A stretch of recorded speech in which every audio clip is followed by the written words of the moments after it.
Welcome back. If you're just joining us, you're still joining the Polity, reaching you live from the nation's capital, Abuja. And of course, we've got into the segment where we get to invite our guest analysts, of course, to analyze most of what has been happening on the Polity. But then let's move to trivial matters before we get into the nitty-gritty of today. I start with, in less than 24 hours, the new governor of Kano State, Kabiru Yusuf, has ordered the police and other agencies to take over the state property sold by Ganduje. The newly sworn-in governor also sacked some government officials appointed by ex-governor Abdullahi Ganduje. He wasted no time in implementing significant changes to the State Muslim Pilgrims Welfare Board, as he promptly relieved Sheikh Abdullahi Sela Pakistan and Muhammad Abba Dambata of their duties as chairman and the executive secretary of the board, respectively. Where Yusuf is popularly known as Abba Gida Gida, has vowed to reopen the murder case against House Majority Leader Ado Dogowa. Recall that the immediate past Attorney General, the Commissioner of the Justice of the State, Musa Lawan, last week announced that the state government had resolved to drop all charges bordering on murder and arson earlier preferred against the House leader.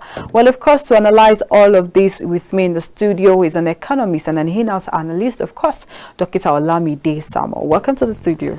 Good afternoon. Good afternoon. Thank you very much for having me. Thank you for joining us on the program this afternoon. You heard the last story. What's your quick take on that? And you recall that immediately after election, this said House of Leader was was accused of doing certain things that were against the Constitution and against the 2023 Electoral Act. And now the state justice has said they dropped, and now the new governor said, no, that's the first thing I'm looking into. It looks like he's hitting the ground.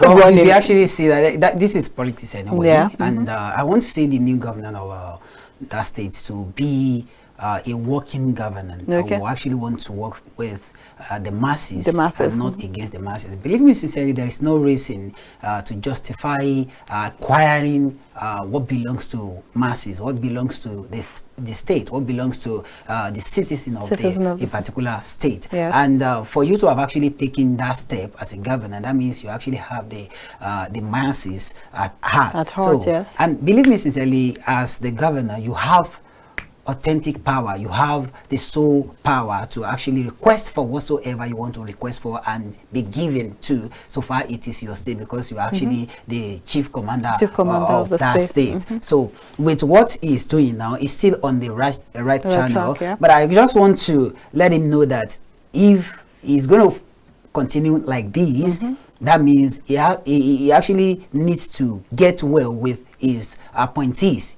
If not, if you actually appoint some of these old cargos, some of those people that have actually siphoned or actually embezzled the state's money or state funds, that means you need to actually... Speaking of embezzlement, well, we're still on track, but there's been lots of questions on the Polity since yesterday that who is going to be the first ex-governor that is going to be arrested, of course picked up by EFCC. And then something that bothered me this morning was one governor, I think Zamfara State, coming to declare assets of 1.9 trillion naira, and I was...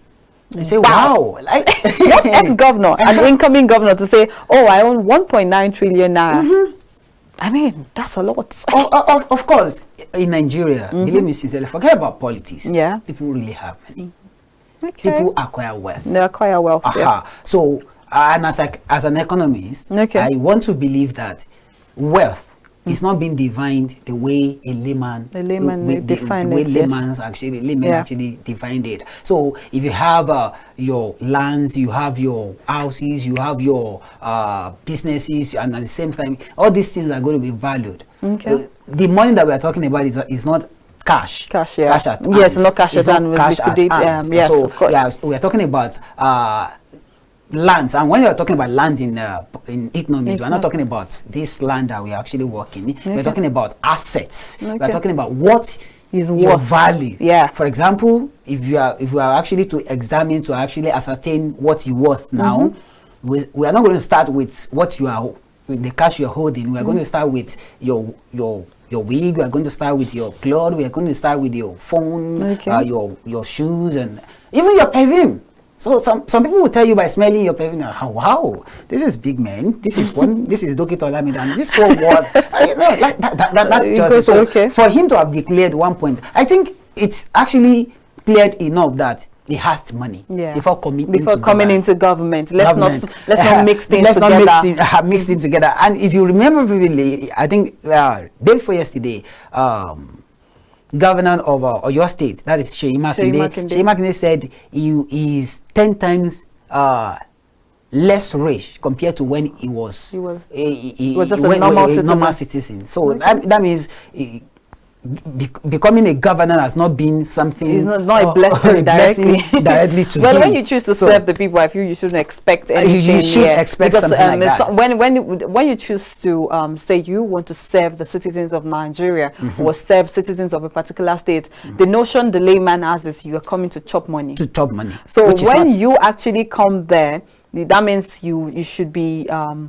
You can't possibly be guiltless. You just have to prove them wrong. Prove them wrong, yes. Prove them wrong. That is exactly what is happening in Nigeria. And believe me, sincerely, that's why most of us are actually saying Asiwaju Bola Ahmed Tinubu should publicly declare his assets so that we will know. By the time you are now leaving the office, we'll be able to ascertain what you've acquired during 4 or whatsoever year. But you know, people actually say there's of course something that has to do with declaring of assets, and then there's compromise with it. You can possibly come out to say, oh, I'm declaring $1.2 million, 1.2 million. But who's going to question it? Who's going to come out to actually say, oh, you are worth more than this? No. People are getting it wrong. Okay. There are forms. Okay. There are forms that you need to fill. Okay. What you have.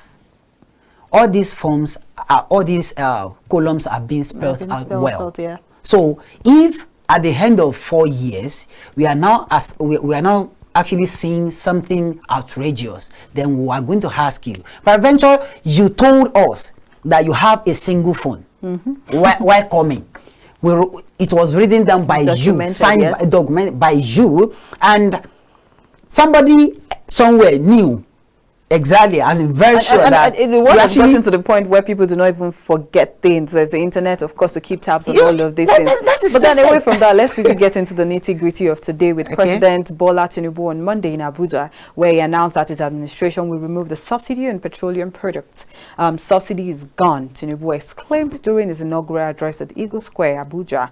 Then shortly after he was sworn in as the 16th president of Nigeria, the president said there was no division for subsidy in the national budget from June 2023, and therefore it stands removed. While speaking at his inauguration, Tinubu on Monday in Abuja, he revealed that his administration targets minimum GDP growth of 6% annually. He also promised that it will lead the country with compassion and amity towards all. He promised to boost foreign direct investment by reviewing all complaints about multiple taxations. That's one. And now today is Asiwaju Bola Ahmed Media Center on Twitter. Have come out to tweet. The public is advised to know that President Bola Tinubu's declaration that subsidy is gone is neither a new development nor an action of his new administration. He was merely communicating the status quo, considering that the previous administration's budget for full subsidy was planned and approved to last for only the first half of the year.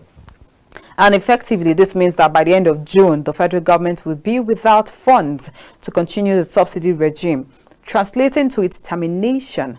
The panic buying that has ensued as a result of the communication is needless. It will not take immediate effects, they said. Then furthermore, President Tinubu was clear about his plans to rechannel the funds previously devoted to the payment of subsidies into better investment that will cushion the effect of the removal of the general public, especially the poor of the poor.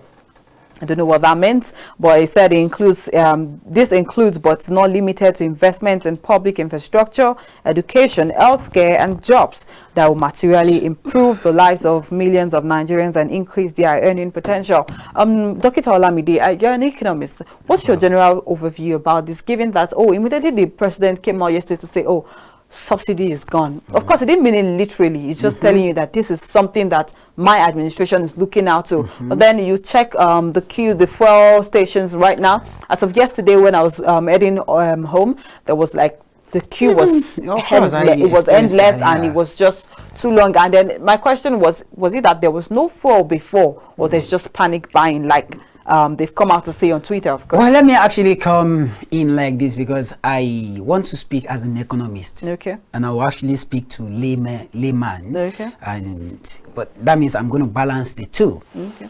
Number one thing, I remember 2011, while I was still in NC, I wanted to write projects then. And my lecturer, by every standard, said he want to give me topic by himself. Okay. So he gave this topic that I should work on effect of subsidy removal on education sector. Okay. So it was actually narrowed down to selected institutions in your state, of which I actually went to so many institutions in your state, and I did my job so very well that it was actually marveled to give me A. Now, my research then shows that subsidy is good. Nobody is disputing that fact. Yeah. That is if and only if your economy is stable. That is if and only if you have the capacity to do. That is if and only if your country persons, your country people are the one to benefit from it. Now, let me analyze what fuel subsidy in Nigeria is now, before coming to Asiwaju's statement.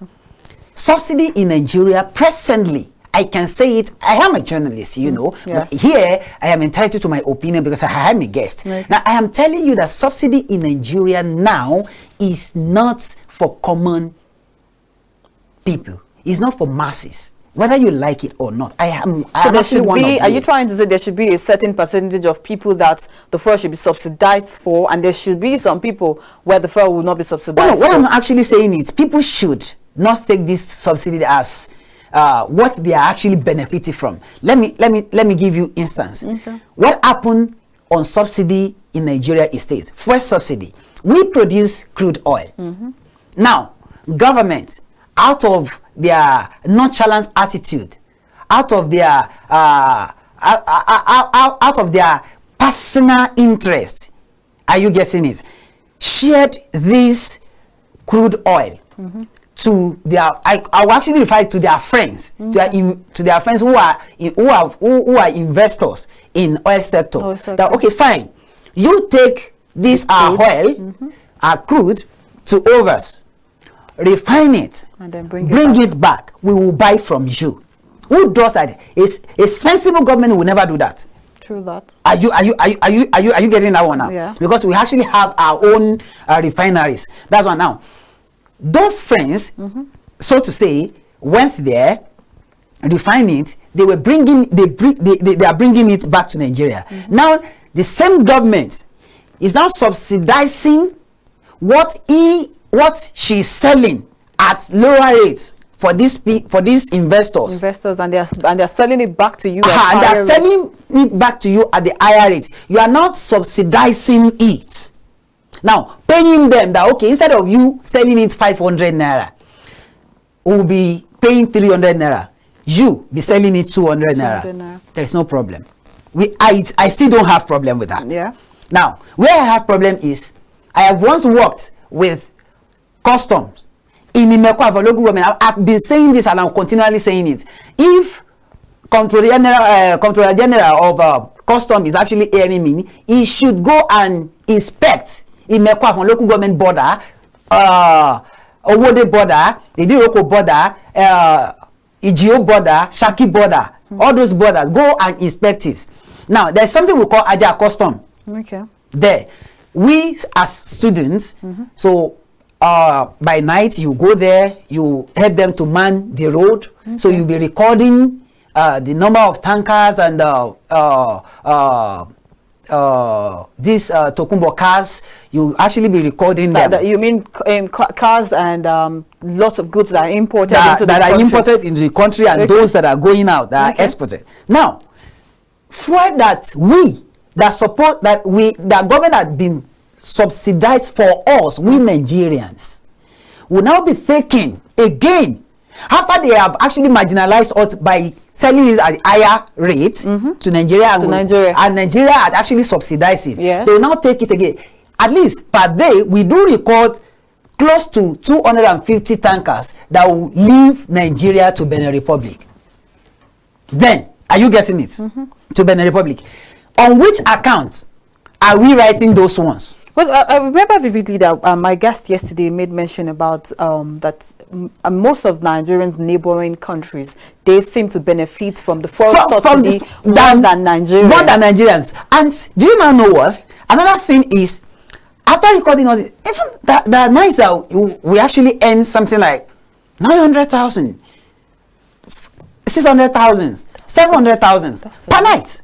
Are you getting it now? Per night. Now, let's not come down to this, that if this subsidy is not for us, it's actually for neighboring countries. Let it be removed from Nigeria. Pause. We are not going to be paying subsidy again. But what does that mean for the layman in Nigeria, given now, that the first subsidy is going to, the first subsidy has not been removed, and it feels like the economy is in the issue is the hype man. Okay. Independent petroleum marketers. Okay. They are the one that will actually want to sabotage the effort of government. I've been saying this since 2011 when Jonathan wanted to remove the subsidy. Yes. Hype man will not want you to do it because they know very sure that the profit they are making are illegal. They want to continue sabotaging the effort of the government so that they can be accruing to their purse illegal profits that they are actually getting from this first subsidy. Believe me sincerely. And the foresight of Asiwaju, let me now come back to his statement. Okay. He's not the one removing subsidy. Quote it right. Asiwaju, I'm not a fan of Asiwaju, I will always say it. But as president, Asiwaju is not the one removing subsidy. Well, I think there was a statement he made yesterday that the money in the pocket for subsidy was not enough for him to maintain full subsidy. No. What he actually said is this. Buhari administration made provision for January to June. And Buhari has said it. Even Minister of Finance has said it, that by June, they will not be able to continue to pay first subsidy. So that means they are removing it. They've removed They've removed their hands from it already. Are you getting it now? Now, Asiwaju coming saying that so far past administration could not continue. How will I get money? We have, and don't forget that the debt that we are talking about that Nigeria is actually owing, this first subsidy takes almost 60% of it. So now, Asiwaju is not saying that the budget that I'm going to do. That is the explanation. The budget that I'm going to do come September, October, November. Sir, subsidy payment is not there. It's not there. Yes.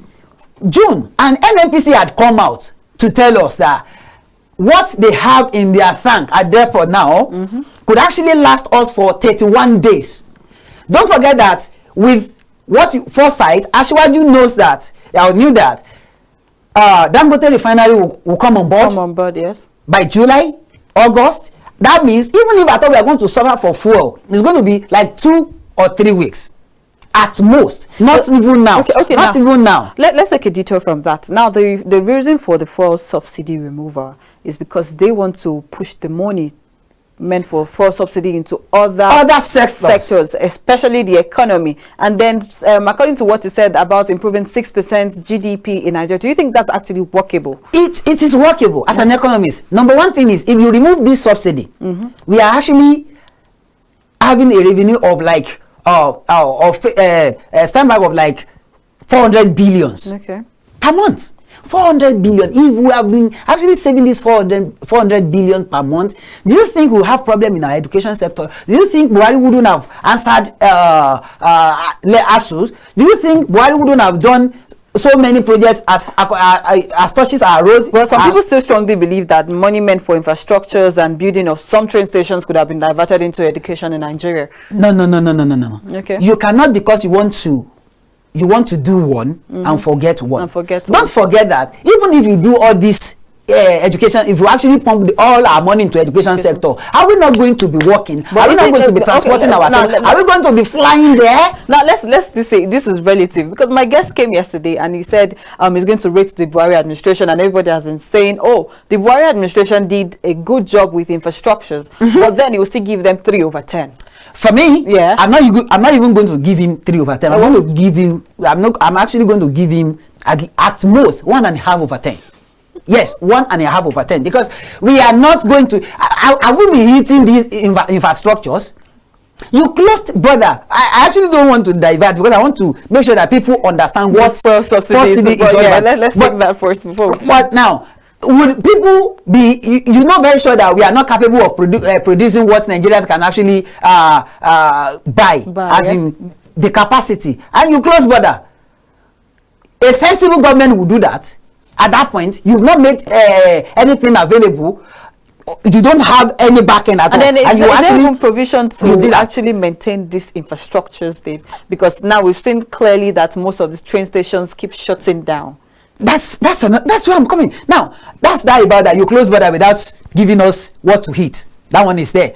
You are telling us that because of that job opportunity. Which job opportunity? How many people are in farm? How many of us have access to loan? That's that about that. Another thing is about this rain station, rain station or whatsoever he said he did. Okay. I'm not disputing the fact that he did it. Yes, he did it. But how many of these rain stations are working now?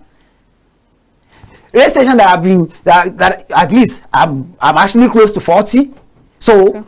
Are you getting it now? I'm actually at the middle of my youthful age, so okay. I think I've experienced a lot in Nigeria, and I want to tell you that with what Buhari actually did as purchase rain station, using our money to do that thing, and you actually left us behind to be stranded with whatsoever you don't know. It's not even reasonable. It's not even sensible. It's not even something that a good president, a good president should do. Forget about government. Let's leave that one out. Now let's now go back to this fuel subsidy. What we know very sure is it's going to help us.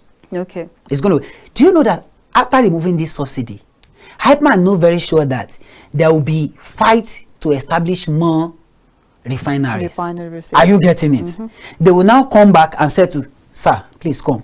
Let's partner so that we'll be able to. Let's have a common ground at the end of the day. So let's establish our own. So that even if at all we are going to lose, we are not going to lose much of the national cake. It's not their money. Let's be clear. Now, establishing more refineries in Nigeria is of whose benefit? Nigerians. There will now be competition. It will not be Dangote alone again. There will be competition. Okay. Don't forget that by the time we have two more, they would have been producing more than what we can buy. Okay, now let's see it from this angle. Okay, yes, fine. You want to remove fuel subsidy, but is it not at the detriment of the layman? Because given that the economy is in shambles right now, don't you think emphasis should be laid more, or energy should be placed more on the economy and improving the basic human rights, access to if you want to improve economy as an economist, the best thing to do is what Ashwaju had done. Okay. You remove this subsidy first, because that is what is taking our money. But that means we're looking at fuel going to 600 naira and 700 naira at this point. You are looking at it. Okay. I am not looking at it like that. And the layman cannot even afford to eat. I mean, there are people that don't forget I'm a layman too. Yeah. My salary cannot even hold me for a month.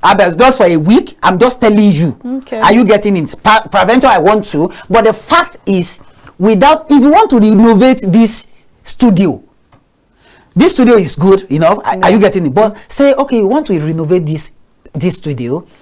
What are we going to do? That means we are going to pack ourselves into a corner. We will be managing that place until this place is renovated. Yeah. Are you getting it? That means you have where we can actually. So by the time this place is renovated and we move to this place, what will happen? We'll be happy, right? Yeah. But we are not going to stay long in that place, in that corner that we actually place ourselves.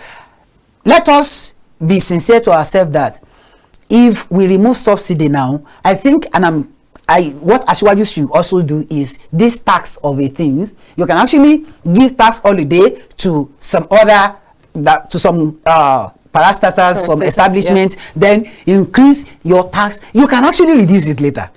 I'm going to be partaker of this. One of the things I said yesterday that actually excited me is bringing down the loan interest, because the CBN governor last week said the interest rate was going up, and then we are even struggling to get the loan to pay back the loans to start with. Bringing that one down, do you know that if Prevention myself can actually get 10 million naira from central bank or from any bank with the interest of just let's say 0.9%, at the end of a year Do you think I will not go? But wouldn't that even take an effect on the economy? Because of course we know where the interest. Do you know? Did you know what actually happened during the Yaradua time? During the Yaradua time, we were supposed to be in economic crash, but because somebody entered in, that sir, you see all these banks that your central bank, former central bank before central bank governor before Soludo, you know, before Soludo, there was maker something. So say it was actually telling you that you have this, you have that, you have that. Say no. Oh, Soludo, yes. Before Lanosi, it was Soludo. Okay. Soludo was telling then that we have this money in bank. But when Lamido came, it was the MD then. When Lamido came in to be central bank governor, he told Yaradua, come. This is what is happening, sir. Then within 6 weeks that time, they actually arrested so many people, managers, and that was how he overcame that. Believe me, sincerely, we can actually overcome this. I know very sure that it's not going to be easy. And don't forget that Ashwaji had said this while he was campaigning, that he's going to take some harsh steps. No, it's not going. It's not to his interest, but at least to bring this economy back. So for the first subsidy, I want to actually beg Nigeria. I want to plead with Nigerians that let us have it this way. And these marketers, we must show them shaggy. I'm not saying you should start protest too, but we must show them shaggy by not buying fuel, keeping fuel, hoarding fuel, just because you are envisaging that there's going to be. But isn't that what Nigerians do? Because take for instance the scarcity period when people were hoarding cash. That is exactly where the problem comes. That is why I'm now saying, even I'm actually appealing to President Bola Ahmed Tinubu that please, you said this, go out, send people out. You will have seen that queues had returned to fuel stations. So all these marketers, please have a mayor. Deal with them mercilessly so that they will know that they are not the one controlling the government. Well, you already said he's going to hit the ground running. So thank you very much. Thank you so much, Dokita, for really analyzing that. I'm sure our viewers were really interested in what you have to say. So thank you. Would you join us some other time on the program? Always available for Nigerians. All right, viewers at home, this is where we'll take a quick break and then we'll be joined by another guest analyst to still, of course, talk on fuel subsidy removal and the new dispensation. Of course, stay tuned, don't touch your dial.